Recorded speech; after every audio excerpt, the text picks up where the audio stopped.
Hello my dear friends, you're on the Military Summary channel, and today we will discuss the situation in the world on the 14th of June of 2025. Today we have a lot of very interesting updates both in the Israeli-Iranian conflict and on the territory of the special military operation.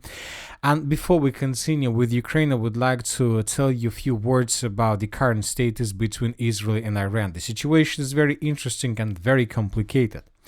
As you know, almost 30 hours ago, the Israelis began their own special operation on the territory of Iran, and the main purpose of this operation, is to destroy Iranian nuclear facilities. And during the previous hours, Israel managed to destroy probably the top military authorities of Iran. They managed to completely destroy Iranian air defense systems, and they managed to destroy probably the entire structure of military forces of Iran. And since that moment and for the previous 30 hours or even more, Iranians were completely focused on regrouping and basically on rebuilding their military forces from scratch. We're talking about, of course, about the vertical line of control. And you know that during the previous 30 hours, a little bit more probably, the Israelis managed to get something that Ukrainians, for example, haven't managed to achieve in May of 2025. If you remember, in May of 2025, during the first probably negotiations between Russia, Ukraine, and the United States of America, suddenly Ukraine launched thousands of drones in the direction of Moscow. And if you remember, we were talking a lot about that situation because Ukrainians were sending thousands of drones, and tens of drones were able to get the city of Moscow, and the Ukrainians continued their attacks, and everybody expected that that was exactly the moment when the Ukrainians would try and would use the German missiles of Taurus, long-range missiles Taurus, to attack deep inside of the territory of Russia and probably to destroy some military facilities or something like this. And the Ukrainians were able to hold this corridor, to maintain this corridor probably for 5 days. But during that period of time, for some reason, Germany decided not to give Ukrainians Taurus missiles, and after 5 days of maintaining of these corridors with using of thousands of drones, of hundreds of drones every single day, the Ukrainians stopped that operation. And probably the main reason why they stopped, not that Germany refused to give them missiles, but probably the Ukrainians stopped because they were empty. They had no drones, they used everything they managed to collect by the 20th of May of 2025, and that's it. And the thing is that after Ukrainians stopped this operation, what happened next is that the Russians managed to restore their layered air defense system, air defense belts between the territory of Ukraine and the capital of the Russian Federation, the city of Moscow. And currently, furthermore, the Russians managed not just to restore this layered defense belt, but also the Russians managed to improve it. And obviously, if Ukraine decide or make a decision to attack in the direction of the city of Moscow once again, obviously they would be forced to use first more drones every single day, and obviously it will take more time for the Ukrainians to create this corridor once again. And once again, if Ukrainians are able to create this corridor, then they would be able to use everything they have, every type of caliber of missiles or even aircraft, to attack the capital of the Russian Federation, the city of Moscow. So in May of 2025, Ukraine attempts failed to do this. But when talking about Israel, during the previous 30 hours, they managed to do this. During the previous months, the Israelis were bombing and attacking the countries, the states of Syria, Iraq, Lebanon, with the purpose to create this air corridor between, let's say, the Israeli and the border with Iran. And during the previous 24 hours, during the previous 30 hours, Israel managed to improve this corridor from the northern part of Iraq further in the eastern direction towards the capital of the Tehran, the capital of Iran, the city of Tehran. So basically, this is the corridor that Israelis managed to create during the previous 30 hours and a little bit more. And now the Israelis have everything they can, they have all chances, everything they want to send their aircrafts in this direction with the purpose to attack military military facilities, military objects of Iran without any problems and without any resistance. Because since this operation started, as we discussed, the air defense of Iran has collapsed completely without showing any resistance to Israeli forces. So we see that Israel managed to do this. So now it's time to do something, because you have corridor, and what are you going to do next? And once again, when talking about the purposes, Israelis are tasked to destroy the Iranian nuclear facilities. And there is one big problem, because as soon as this corridor was created, we came to the situation when it was time to begin bombing let's say Iranian nuclear facilities. But for some reason we see that Israel still hasn't started doing this. Obviously they made several attempts to attack these facilities with arms and missiles they have, but they have not enough of let's say firepower to destroy these facilities and to destroy shelters, because most of these facilities that Iranians used to enrich their probably all equipment necessary for nuclear weapons are located below the surface, and they're protected by the surface, by the land, by rocks, and so on. And there is just one country in the West that has these bombs, and we are talking obviously about the United States of America. And today, for example, the Prime Minister of Israel proposed Donald Trump to join this operation and to bomb Iran together. But according to information we have, and as we know, the President of the United States of America as for now rejected the situation, saying that we will not be involved in this conflict. We will watch how the situation are going to develop. So this is very interesting, and of course now is the most important question. If we compare Ukrainian and Israeli operation, now of course the most important question: for how long Israel is capable to hold and to maintain this corridor between Israel and between the capital of Iran, the city of Tehran. Because obviously every single day Israel spends probably millions, tens or hundreds of millions of dollars with all these attacks, and sooner or later they will not be able to continue. And the most important things, for how long Israel is able to do this. According to information we have that we got several days ago, Israel is going to continue bombing Iran for 14 days. So most likely after this date, Israel would be forced to stop. But once again, when talking and compare this operation with Ukrainian operation in the direction of Moscow, after Ukrainians stopped this operation, the Russians managed to restore their layered air defense systems, and obviously now Ukrainians have less chances to repeat. And what is going to be with Iran? We expect that the same thing is going to happen. If Israel stops maintaining this corridor, obviously Iran would be able to restore their layered air defense system, and then everything would be completely different. Now let's switch some back to Ukraine and let's discuss the situation on the ground, because during the previous 24 hours we got to lots of very interesting updates and details. And the most interesting updates are coming from the Zaporizhzhia direction, South Donetsk direction, or Dnipro direction. According to information we have, during the previous 24 hours the Russians improved their positions in the Zaporizhzhia region around the settlement of Malinovka. Several positions through lines were taken by the Russians, and especially we have a video where we see that the Russians managed to enter the village itself. According to the author of this video, the Russians entered the southeastern part of Malinovka and managed to dig in deeper. In this video we can see how Ukrainian drone was flying above Russians, trying to find another Russian soldier and probably to attack him. Based on this video, most of the mappers adjusted their maps in this part of the village. When talking about the South Donetsk, or currently it's Dnipropetrovsk direction, we see that the Russians are unstoppable. They're moving and moving and moving. As for changes, we have changes that were confirmed by Ministry of Defense or geolocations, and changes that were provided by different sources.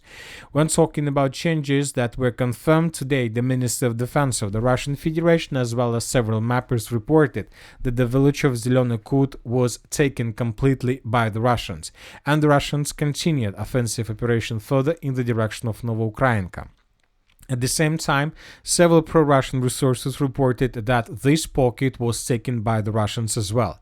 So by the end of the 14th of June of 2025, the Russians secured everything to the east of this red line.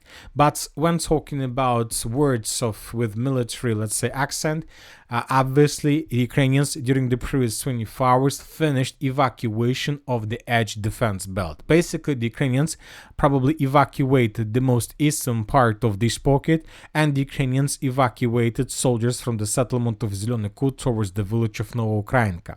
Most likely, the Ukrainians are going to continue this upcoming night, and they will try to evacuate the next defense layer, which lays between the settlement of Goryokhova and, let's say, the western part of the village of Alexeyevka. So we expect that during the next 24 hours, the Ukrainians would try to evacuate their soldiers exactly from these fields further in the western direction, as well as the Ukrainians would try to evacuate their soldiers from the village of Novoukrainka further in the western direction towards the settlement of Dachne. The Russians, of course, see the situation. They're trying to outflank Ukrainians and to be a few steps further than the Ukrainians, so that is why the Russians are increasing their pressure in the southern direction to the south of the evacuation line with the purpose to outflank the Ukrainians and to attack them from the behind to the south of the village of Novopavlovka. According to information we have, currently there are very heavy clashes for the settlement of Zaporizhzhia, and around this village the Russians are attacking from the southeast, and from the east. As for now, we don't have proofs that the Russians managed to enter the territory, but according to several pro-Ukrainian sources, according to several soldiers and sources who has connections with units on the ground, they are saying that Zaporizhzhia is on the verge of complete occupation. So we expect that during the next 48 hours, the village would be taken by the Russians, and Ukrainians would be forced to fall back further in the northwestern direction. And obviously, with the fall of Zaporizhzhia, the villages of Yalta and Zirka would be taken by the Russians as well. So once again, as we spoke a few minutes ago, the Russians are unstoppable in this area. The Ukrainians, according to Deep State, counter-attacked Russians to the east of Novopavlovka, trying to restore positions to the west of Kotlarovka. This update was reported by them today. As for now, we don't have proofs neither about Russian attacks in this area or Ukraine counterattacks. We just have several mappers that are saying that there are very heavy clashes, and the territories probably sometimes are being taken by the Russians, sometimes by the Ukrainians. Now let's move further and let's discuss the situation in the Kliban-Bydsk direction. During the previous 24 hours, the Russians continued their offensive operation, and today pro-Ukrainian sources confirmed that the Russians managed to improve their position significantly. I would like to remind you that the Minister of Defense of the Russian Federation, as well as several geolocations, reported that the villages of Shevchenko, Persha and Koptiva have been already taken by the Russians. When talking about the Ukrainians, they are still keeping this area as a contested area, but at the same time the Ukrainians shown significant progress on the ground. So all these fields between Malinovka and Popov Yar were taken by the Russians, and the Russians continue their offensive operation further. As for the Kliban-Bydsk pocket itself, currently the Russians are about to finish the battle, or about to finish the preparation before their major offensive operation in the direction of Yablunovka, Alexandra, Kalinova, with the purpose to cut Ukrainian cauldron in the area along the railways between the city of Konstantinovka and the settlement of Shevchenko. Now we see lots of drones, and the main activities of Russian drones are taking place exactly in this area. The Russians established complete control. The Russians are trying to destroy as many as possible Ukrainian mortar positions, machine gun positions of the FPV drone operators. So they're preparing these three lines and this foothold before beginning of their final and major offensive operation. As we discussed in the previous video, the Russians need probably just one attack in the northern direction. They need to cross just another 1 kilometer, and the road of 524 would be cut physically by the Russians, and the Ukrainians would be caught in cauldron from the west, from the east, and of course the water reserve itself would be something like a hat for this pocket for the armed forces of Ukraine. As for now, we don't know for sure the exact number of Ukrainians that might be caught by the Russians, but obviously we're talking about hundreds and thousands. Now let's move further. As for the southeastern part of the Konstantinovka direction, during the previous 24 hours, the Russians improved their positions in this area. The Russians are about to finish the battle for the entire Seversky Donetsk-Donbass canal, and the Russians are about to unite positions of the armored forces of Ukraine in the north in the Lyivka and in the southern part of the city of Chasiv Yar. During the previous 24 hours, the Ukrainians were trying to improve their positions by sending additional reinforcements and reserves in the direction of the city of Drushkovka and Druzhba. The Russians managed to discover the deployment of the forces of the armored forces of Ukraine, and during the previous 24 hours, the Russians attacked this territory using several Iskander missiles. As a result of those attacks, the temporary deployment points of the armored forces of Ukraine were destroyed. So once again, when talking about the map, the Russians were attacking Ukrainian forces along the main supply lines and logistic roads between the Pokrovsk agglomeration and Slaviansk-Konstantinovka-Kramatorsk agglomeration. When talking about the city of Sivas during the previous 24 hours, we haven't received anything special. The only thing we know that the situation in the Sivas direction is getting worse, and this is another statement that was made by pro-Ukrainian sources. The Russians during the previous 24 hours continue bombing and attacking Ukrainian positions to the southeast of the settlement, trying to prepare these positions and this foothold before the beginning of another wave of offensive operation. I would like to remind you that during the previous days, the Russians managed to establish complete control over the settlement of Grigorovka, and now the Russians most likely are trying to prepare themselves before the beginning of another offensive with the purpose to finish the battle for this tree line that goes between the village of Grigorovka and the settlement of Belogorovka. We're talking about this huge tree line, which is very important for the Russians. If they take these territories under complete control, then we can start counting days before the fall of the village of Serebryanka. When talking about the Liman direction, according to information we have, the Russians intensified their activities in this area. It took probably 1 week for the Russian regrouping in this area. The Russians haven't attacked Ukrainians probably for 1 or 2 weeks without any changes on the ground was this area, and now we start receiving lots of updates how the Russians were bombing and attacking positions of the armored forces of Ukraine with drones, with artillery exactly in this pocket. We see that the Russians are about to finish the preparation before another major offensive operation. When talking about the Kupiansk direction, during the previous 24 hours, the Russians improved their positions to the east of the river Oskol. And when talking about this area, the most important updates are coming from the river of Oskol. During the previous 24 hours, the Russians published several videos how they were trying to destroy the river crossings in this area that Ukrainians still have possibilities to use to supply and support their forces on the Russian side of the river of Oskol. So after the Russians finish with logistics, we should expect another major offensive on the ground. When talking about the Sumy direction, during the previous 24 hours, the Russians improved their positions and managed to establish complete control over the central direction of the Russian offensive before the second defense layer. This information was confirmed by neutral resources. So as we can see, the Russians slowed down their offensive in this area. Most likely this is connected that Ukrainians managed to bring additional forces and to stabilize the situation. Anyway, let's wait and see what is going to be next, because the key town in this area is the settlement of Yunakivka, and according to the latest geolocations, there are still Ukrainians, and according to information we have, they still have strong control over this territory. Another important piece of news is that today the President of the Russian Federation had a call with the President of the United States of America, Donald Trump. They were talking around 50 minutes, and they were talking a lot about the situation in Ukraine, about the situation in Iran, and according to information we have, the Russian president is expected that the negotiations with Ukraine will be resumed after the 22nd of June of 2025. So as I understand, by this date, the Russians are planning to finish the swap process of prisoners and the bodies of soldiers. And another important thing, that one of the most important reasons why the President of the Russian Federation called the President of the United States of America is the situation with Iran. Because during the previous days, we got lots of articles published by the Western media that talks with Iran about their nuclear program was just a special maneuver carried out by Israel and the United States of America. And according to several articles, the United States of America America didn't plan to talk with Iran, and all those talks used by Western countries to prepare this operation.